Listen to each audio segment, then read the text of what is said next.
Povo bonito do primeiro ano, tudo bom? Professora Elisa, esse bimestre eu vou aparecer mais para vocês, eu vou estar mais presente, mostrando para vocês o que eu quero que vocês aprendam. E tudo isso é com base naquela avaliação diagnóstica que nós fizemos no começo do ano. A princípio, quando a gente entrou em quarentena, eu queria que vocês fizessem aquela diferenciação das palavras, entendesse como que organiza o texto, né? Então, em algumas salas, eu consegui passar pelo menos 2 matérias completas, né? E depois, as matérias, elas foram completadas, né? Falei com matérias completas, depois completadas, mas tudo bem. Elas foram completadas lá pelo Estude. E deixa eu voltar lá com vocês aqui no Estude. Aqui. E uma delas era como ler textos longos em inglês, né? Então, vocês aprenderam um pouquinho de técnicas de leitura, mas tem coisas que o Estude colocou para vocês que não é o que eu mostraria, né? Nunca vai ser. Eles desenvolvem um trabalho mais voltado para o vestibular, né? E eu quero que vocês meio que, entre aspas, se virem em inglês, né? E para isso eu vou apresentar o complemento dessas matérias. Então, esse segundo bimestre, ele vai trazer técnicas de leitura e vai trazer também técnicas de compreensão, tá? E nós temos, falei com vocês na reunião, nós temos 5 semanas, né? A semana passada já foi uma delas, essa semana é a primeira que vocês vão fazer realmente com matéria, então eu vou mostrar para vocês o que eu quero que vocês aprendam, tá? Então, eu vou estar mais presente aqui com vocês. Vou ver se eu me acostumo com esse negócio de câmera, vamos lá. Então, fecha aqui. Começando essas técnicas de leitura, a parte 1, ela vai falar dos estudos das palavras em inglês, né? Então, que palavras são essas? A primeira, eu vou mostrar para vocês algumas palavras conhecidas. Como é que a gente faz essa classificação? As palavras cognatas, um ou outro já ouviu falar disso. As palavras emprestadas, que aí eu vou diferenciar um pouquinho o que é estrangeirismo e o que é anglicismo. E depois esse nome lindo, feio, que vocês podem falar que é um palavrão, das palavras heterossemânticas, que quase ninguém fala esse nome, né? São as palavras falso-cognatas, tá? Então, o que que acontece? Quando a gente precisa ler o texto, é óbvio, a gente olha as palavras, né? Então, vamos ver a classificação delas e como é que é essa estrutura de palavras para ajudar a gente na leitura.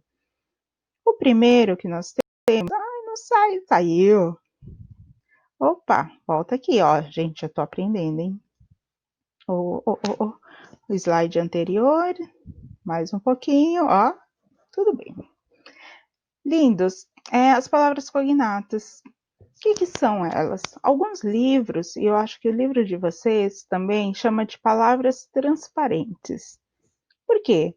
Porque elas se parecem muito na escrita. E a gente olha a ortografia e a gente bate o olho e a gente já consegue identificar que são essas palavras. Então, a primeira classificação que a gente tem é das cognatas idênticas. Elas são idênticas por quê? Porque observe aqui na tela. Deixa eu pegar uma canetinha para eu ir riscando para vocês. Eu tenho isso aqui, ó. Real. Porque aqui não foi. Aqui, ó. Eu escrevo do mesmo jeito. Ó, eu tenho real, eu tenho vírus, eu tenho rádio, eu tenho hospital, eu tenho... Aqui tem um H, tá? É que pode não estar aparecendo para vocês. Social, tenho nuclear. Só que na hora de eu falar em inglês, eu vou falar diferente. Então, a ortografia é igual. mas a fala vai ser diferente. Por isso que elas são cognatas idênticas. Então, toda cognata vai ter a ver com a escrita, tá? Então, sempre que eu falar em palavra cognata, eu vou falar de escrita. Então, ortografia é igual. Então, eu tenho, na hora que eu for falar em inglês, eu vou falar diferente. Eu vou falar real, virus, radio, hospital, social ou social, nuclear, tá? Então, vai mudar a fala e a escrita vai ficar igual. Eu tenho as cognatas parecidas, que são aquelas que eu mudando uma letrinha ou outra, ela vira quase escrita em língua portuguesa. Então, eu tenho perfect, né? Se eu tirar aqui esse C, colocar um I e depois colocar um Ozinho aqui, eu viro perfeito, né? Ou perfeita. Gasoline, eu posso colocar um Azinho aqui, vira gasolina. Se eu tirar esse finalzinho aqui, colocar IA, tá linda a minha letra. Se eu colocar IA, vira história, né? Então elas são parecidas. E aí nós temos as vagamente parecidas, que eu mudando só um pouquinho a forma da palavra, eu tenho aqui, ó, eletricidade, oh Deus, eu tenho eletricidade, né? Electricity. Responsible, embora seja responsável em português, eu tenho esse I aqui para mudar. Então, sempre que vocês têm, isso daqui são os sufixos que eu tinha começado a falar para vocês no começo do ano. Então, tem alguns sufixos que são fixos, né? Então, eletricidade, electricity. Então, sempre que vocês têm o city, vocês têm site, né? E aqui explain, mudando um pouquinho, vira explicar. Então, são palavras que vão nos ajudar a entender melhor o inglês, tá? Pela aparência ortográfica dela, pela aparência na escrita delas. As outras são palavras conhecidas, então elas não vão ter uma semelhança ortográfica, mas a gente consegue saber pelo tanto que a gente já estudou inglês, pelos jogos que a gente já jogou, pelas leituras fora da escola que a gente fez. Então, todo mundo sabe, desde o do quinto, sexto aninho que vocês aprendem inglês, né? Desde o sexto aninho vocês sabem lá que mother é mãe, né? Key, chave. O pen é a caneta, né? O store é a loja.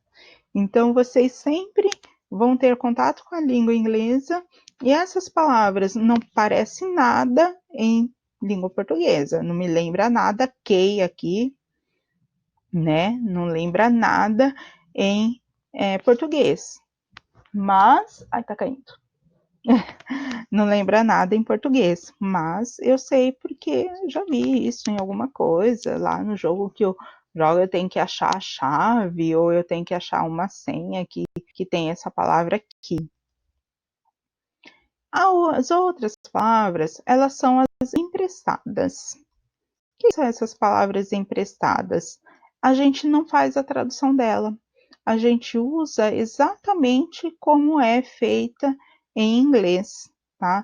A gente não troca letra, a gente não muda nada e a gente usa em inglês e sabe o significado dela, tá? Um exemplo é rock, né? A gente vai falar assim, que tipo de música que eu gosto? Eu gosto de rocha. Não existe a tradução para rock. Net, né? A gente fala assim, acessou a net, acessou, às vezes a gente fala internet, né? Login, fez o login? Vocês viram lá agora no estúdio que tem um login para os alunos da escola pública? Então, né, a gente usa a palavra em inglês da mesma forma que ela é, só que às vezes a gente não vai falar tão, por exemplo, aqui, ó, Bluetooth. Bluetooth. né? A gente fala assim. Meu celular, meu computador tem o touch, né? Algumas falam touch, mas é touch, tá bom? E o que é isso? Isso é estrangeirismo? É. Quando a gente usa uma palavra em outra língua, a gente está fazendo uso do estrangeirismo. Só que especificamente essas são estrangeirismos, anglicismo. Tudo que é angli é de inglês, tá? Então essas palavras são estrangeirismos, anglicismos. Um exemplo para vocês verem a diferença, quando eu falo a palavra abajur. Abajur é do francês. Ela é estrangeirismo, mas é do francês, tá? Então ela não vai ser anglicismo. Anglicismo é somente quando é do inglês, tá? Então é um estrangeirismo e é anglicismo ao mesmo tempo. Às vezes a gente usa estrangeirismo que não é anglicismo, ok? Deu para entender diferença do estrangeirismo, mas a gente vai usar o termo palavras emprestadas, que são de outra língua, tá? Especificamente do inglês. E agora vem esse nome feio, heterossemânticas. Vocês já ouviram falar em falsas amigas? Não é aquela, né, que te trai quando você conta um segredo. São as palavras que te derrubam, às vezes, na hora de compreender o significado delas. Deixa eu puxar essa carinha mais para cima. Agora é bom. Aí, bonitos, o que acontece? A gente olha a palavra, pensa que sabe o significado e dentro do contexto ela não cabe. Ou às vezes, se ela couber, ela fica estranha, o sentido dela não vai ser o mesmo, não vai dar o sentido para a frase. E eu vou falar bastante nisso para vocês, sobre sentido, sobre a semelhança dela, ortográfica, mas voltada mais para o significado, tá? E essa letra linda, semântica, tá? Que é o sentido da palavra. Então, lindos, nós temos aqui o expert, que parece esperto. Só que vocês sabem quando vocês jogam um nível alto de algum jogo e tá lá escrito nível expert. É o nível de especialista, é o nível que a pessoa sabe mais. Uma coisa que acontece muito quando a gente vai em banco, não sei porque eles adoram colocar aquela faixa no meio da porta e lá está escrito push. Incrivelmente, eu sei que é para empurrar, mas eu puxo a minha cachorra. Relevem, tá? Só que push é empurrar, tá? E aí nós temos o college, que é colégio, mas parece colega, né? Só que vocês sabem já lá naquelas palavrinhas conhecidas que o colega é friend. Então vocês não vão se confundir com o college aqui. E voltando, né? College é faculdade. Isso vocês veem bastante em várias séries que falam sobre o ensino médio, então tá lá escrito college, e aí vocês conseguem deduzir que é faculdade. Então, lindos, tomar cuidado com essas palavras heterossemânticas, porque elas vão colocar uma rasteirinha na gente, precisa de um pouquinho mais de atenção, ok? Algumas diferenças. Como é que a gente sabe que uma palavra ela é cognata ou falso cognata? Eu já falei para vocês, pelo contexto da palavra, vocês vão ver, pelo contexto da frase, vocês vão conseguir ver que ela não vai caber na frase. Então, no contexto, ela vai estar fora. E aí vocês já deduzem, opa, essa palavra pode não significar o que eu quero que ela signifique. Ou então, a palavra pode